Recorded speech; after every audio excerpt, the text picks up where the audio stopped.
Yeah, no, I'm really excited for Moses and his family, and for all of his teammates too. I mean, they got to celebrate and see all of his hard work. He was such a great teammate for us. To think that a freshman would lead us in scoring and be one of our most unselfish players, and to watch his growth throughout the year that he was with us, I think every Razorback fan should be proud of Moses. Anybody after a freshman year that becomes a lottery pick, it's really, really, really special. It's hard to do. He's going to an incredible organization, playing with some great vets, Steph Curry and Klay Thompson. Those guys are the truest professionals, and I really believe he fits in really well with their style of play because he can move without the ball. They love shooting.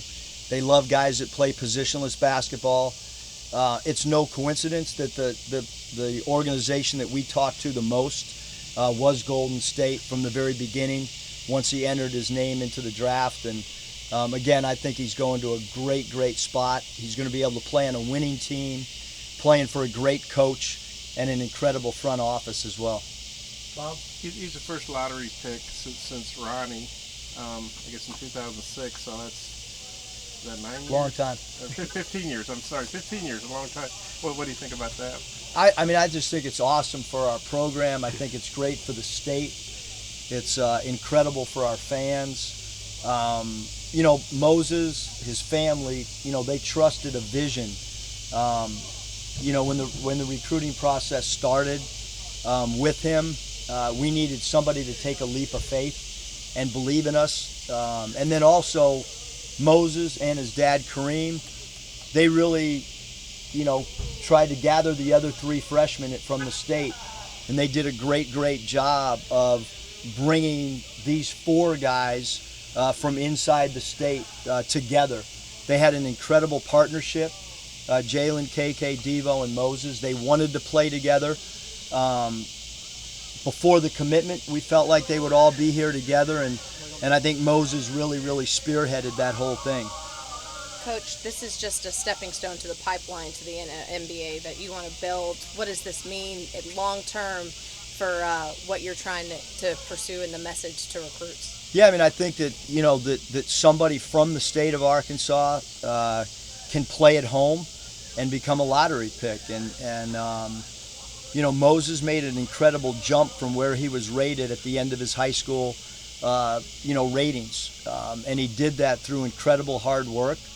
And I think it's a great statement for everybody, from a national standpoint, from an in-state standpoint.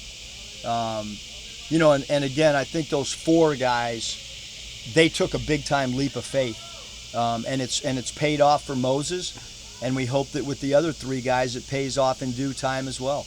How do you think Moses' game will translate as a rookie to the NBA? When I talk to two different front office guys with Golden State, there's certain terms that click with people. Like, immediately when he steps in their locker room, the veterans are going to respect him because of how he works and his approach to the game, how he watches film, the way that he pre-practice shoots.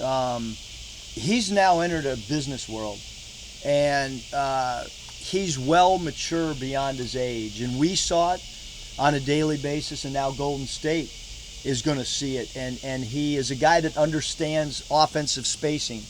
Golden State's whole, the way they play, their philosophical X and O's is about spacing, sharing the ball, passing up a good shot for a great shot, and that's what's in Moses' DNA. Is he better off where he is or two picks ahead? He's better off where he is with that organization and playing in that style. I really believe that's a perfect fit, and like I said, that was the one organization along with one other that really, really zoned in on him and asked the right questions and wanted to go into a great amount of detail, not only with me but other staff members. Eric, what does it say about Moses' character that all the guys wanted to be here tonight and got so excited when he got picked? Yeah, I mean, we finished our our last practice at 2:00 today, and really at that moment everybody was kind of free to go. They all elected to stay, and watch this and be a part of a celebration for Moses. And I think, even the guys that didn't play with him, I was a little bit surprised that, everybody said they were coming tonight. But I think that, that's what you want in a program, is for everybody to be united as one and feel part of a family. What was the most enjoyable part for you just being around Moses every day the last year? I think just his professionalism and his ability to play team basketball. Even I can go all the way back to the Baylor game. He took 22 shots, and there wasn't one time or one of those 22 shots that I thought were ill-advised or selfish. He's the ultimate team player. And then I loved how he continued to get better and better as the season progressed. I mean, early on in non-conference, quite frankly, he struggled finishing around the rim. And we addressed it in team film. I addressed it with him individually. And then one day I walked down, and he did 2-foot jump stop layups every day from that moment on. I've never told a player that he needed to work on something, and then he did it without me going down there and showing him the drill. He came up with the drill himself, and he did it every single day, and he actually became a great finisher around the rim, and that was a huge weakness in non-conference play. Just his professionalism. I mean, he's just way mature beyond, his age. If you look down at the practice facility and watched Moses shoot when no one was around at 11 in the morning or 7, there was no music playing. He was not laughing. He was not joking. He was zeroed in on the rim. And he came to Arkansas on a mission. And I truly believe that, from a long time ago, he and his family had a mission on what they wanted to get accomplished. And I think that his approach, all last year showed what, he was single-minded in, hey, I want to help this team win. I'll never forget the last game that we lost, the tears going down his eyes. We all certainly knew at that stage that he was, that was probably his last game playing for the Razorbacks, but his hurt in losing that game, it takes a special person when you have your NBA dreams about to come true, and that's the type of guy he is. Defensively, what does he bring to the Warriors? I think defensively he brings a guy who's much improved, a guy that has great length. Obviously, the 7'1" wingspan is going to help him with the 24-second shot clock. He understands defensive principles, and I think he's a phenomenal team defender. And the way Golden State plays, they rely on team defense because they have some guys that need weak side help. Because some guys get beat off the dribble, quite frankly, with Golden State. And I think Moses understands how to step in and take charges, and that's important. That's why Draymond Green is so important to Golden State, because of the way that he helped defenses for guys like Curry. You've had a great reputation for being a guy that gets guys out of the transfer portal, but having a one and done now on your resume, does that get your foot in the door with more recruits, you think? Yeah, I mean, I think that, the bottom line is you always want all your players to be able to reach their dreams. I mean, that's kind of why you're here. As a college coach, I think, is to try to get guys ready to play professionally, or if they're not going to be professional basketball players, how do you get them ready for the real world? And, we're really proud of Mo. I think the biggest thing is just the trust factor of, he was heavily recruited. We all know that. Ohio State, Michigan, two, awesome Big Ten schools. And he decided to come here. And, just the trust factor, I think, is what, all of us as a staff will really remember. I think Moses was rated about 45th or something coming in, very high, but not lottery pick. At what point in the season did you realize, hey, this guy is probably going to be a first-round pick, might be a really high pick?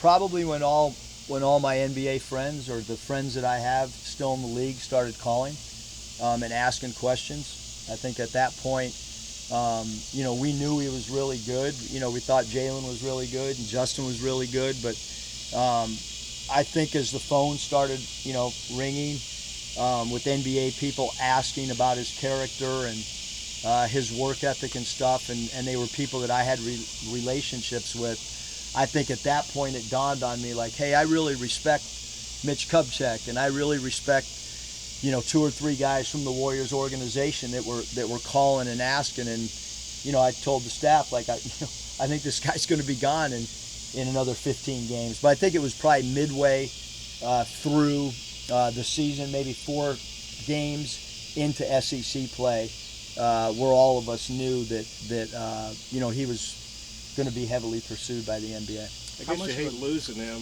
but you got to be so happy for him. Yeah, no, we don't hate losing him at all. I mean, I think that, like when you coach in the G League, you're there to help your guys get called up as quick as possible. When you're here in college, you want your guys to all reach their dreams as quick as possible, but you don't want them to make mistakes. I mean, Caleb and Cody Martin, they played until their eligibility ran up, and it was a great move for them. They've got 3 solid years in the NBA right now, and they're working on their fourth year in the league. And for them, the bright path was to wait and be patient. And we've had players that left too early, like Cameron Oliver, and it took 3 years in Australia, and then he finally comes back and makes Houston. So for Moses, this was a no-brainer. The conversation with his dad lasted about 10 seconds, and he made the right decision. And I think the biggest thing is, it's a business, and some guys are ready, some guys aren't, and each player kind of has his own path to how quickly or how long it's going to take him. And I think the biggest thing is, and I think you'll see this with Moses, it's all about longevity now. It's not about being drafted. It's about how long you can last in the league. And I think that the organization that took him, where he got picked, all those things are going to lead to longevity in the NBA. How much of a motivational tool was it for the current guys on the roster to see something like this happen? Yeah, I mean, I think it's great, for all of our guys to see it. You also want them to understand how hard it is. And, Moses, it wasn't just his scoring, it was his percentages that people talked about. It was him not taking bad shots. It was him becoming a better talker on defense. Those are some of the things that were asked by NBA teams. How does he work in the weight room? What is his approach to video? How quickly does he pick up offensive sets? How many different positions does he know on the floor? All those things are important factors to a player's development. And again, you can really tell what teams, there's a reason Golden State wins a lot, because they were the ones asking the most questions. You said there was another team. Can you tell us who that was? They probably wouldn't want me to. Okay. All right, They guys. picked very quickly after that. Okay. Bring in Jalen. We got a light for you too. It got dark awful fast.